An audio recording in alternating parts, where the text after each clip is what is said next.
तारीख के सफ़हात में 12 अक्टूबर वो दिन है जिसने दुनिया के नक्शे को बदल दिया, दरियाफ्त आज़ादी और हौसले के सफ़र में।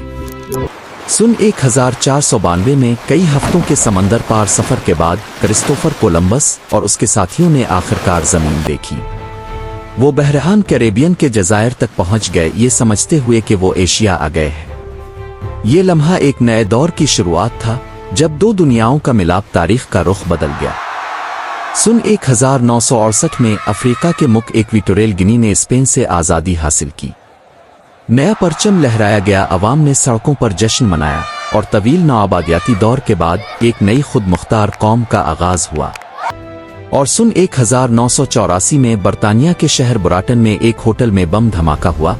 ये वजीर आज़म मार्गरेट थैचर के खिलाफ आयरिश रिपब्लिकन आर्मी का कातिलाना हमला था। वो मुजिज़ाना तौर पर महफूज रहें और अगली ही सुबह पुरज़्म अंदाज में कौम के सामने आए, हौसले और साबित कदमी की अलामत बनकर।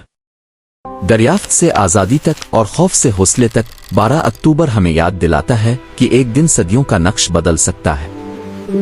We need your support to grow and bring you more stories.